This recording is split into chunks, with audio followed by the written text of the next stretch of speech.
నేటి రాశి ఫలాలు మీనరాశి వారు ఎవరైతే దూర ప్రయాణాలు చేస్తున్నారో వారికి ప్రయాణాలలో మార్గ అవరోధాలు అనేవి కలుగుతాయి.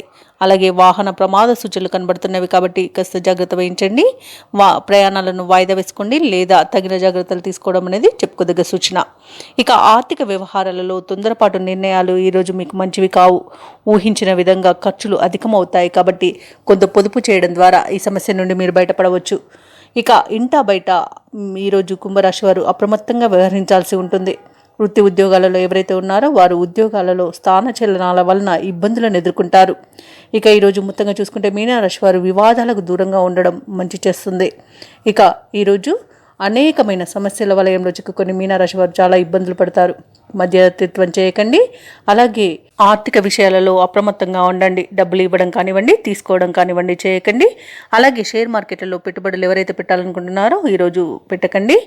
అలాగే విద్యార్థులు తాము తీసుకునే తొందరపాటు నిర్ణయాల వలన విద్యా నష్టాన్ని అయితే చూస్తారు. విదేశీయానం చేయడానికి ఎవరైతే చూస్తున్నారో వారికి అనేక ఇబ్బందులు ఎదురయ్యే అవకాశం కనిపిస్తున్నందున ఈరోజు విదేశీయానాన్ని మానుకోండి.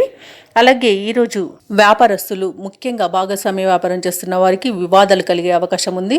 భాగస్వాముల మధ్య వచ్చే మనస్పర్ధల వలన ఈరోజు వ్యాపారం అనేది దెబ్బతింటుంది. అలాగే ఉద్యోగస్తులు ఎవరైతే ఉన్నారో తాము పనిచేస్తున్న చోట చేసిన తప్పిదాల వలన అలాగే ఉన్నతాధికారులపై నోరు జారడం వలన ఉద్యోగాన్ని కోల్పోయే అవకాశం అయితే కనిపిస్తుంది.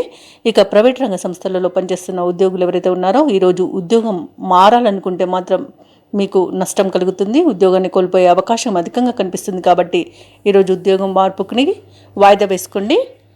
ఇక మీనరాశి వారికి ఈరోజు కుటుంబంలో లేనిపోని చికాకులు అనేవి కలుగుతాయి. ముఖ్యమైన కార్యక్రమాలన్నీ కూడా నిరుత్సాహపరుస్తాయి. ఆస్తి విషయాలలో కొంత నిరాశ అనేది చెందుతారు. బంధువుల ద్వారా సమస్యలను ఎదుర్కొంటారు. ఇక మీనరాశి వారు ఈరోజు పుణ్యక్షేత్రాలను సందర్శిస్తారు. దేవాలయాలను సందర్శించినప్పుడు మీరు ముఖ్యంగా గుర్తుంచుకోవాల్సింది మీ ఇష్టదైవం యొక్క ఆరాధన అనేది మీకు మంచి చేస్తుంది కాబట్టి తప్పకుండా దిశగా ప్రయత్నించండి. ఇక వ్యాపార వాణిజ్యవేత్తలు ఎవరైతే ఉన్నారో వారు వ్యాపారాలలో ఆచితూచి వ్యవహరించాల్సి ఉంటుంది. ఇక ప్రభుత్వ ఉద్యోగస్తులు ఎవరైతే ఉన్నారో విధి నిర్వహణ ఈరోజు వీరికి సవాల్గా మారుతుంది. రాజకీయవేత్తలు, చిత్ర పరిశ్రమ వారికి విదేశీ పర్యటనలు వాయిదా పడతాయి. ఇక విద్యార్థులు తమ నిర్ణయాలలో తొందరపాటు అస్సలు పనికిరాదు. అలాగే ముఖ్యంగా మీనరాశిలోని మహిళలకి కుటుంబ సమస్యలు వేధిస్తాయి. ఇక మీనరాశి వారికి అదృష్ట రంగులు తెలుపు మరియు గులాబీ, ప్రతికూలమైన రంగు నేరేడు, అదృష్ట సంఖ్య 5. ఈరోజు మీనరాశి వారు వినాయక అష్టోత్తర శతనామావళి పఠనం చేయండి. అలాగే శివాలయ దర్శనం చేసుకొని శివాభిషేకం చేయించుకోండి. మీకు మంచి శుభ ఫలితాలు కలుగుతాయి. అలాగే పనులలో వచ్చే ఆటంకాలు తొలగిపోతాయి. ఈ వీడియో నచ్చినట్లయితే లైక్ చేయండి, షేర్ చేయండి, అలాగే సబ్స్క్రైబ్ చేయడం అస్సలు మర్చిపోవద్దు. అంతా శుభమే జరుగుతుంది.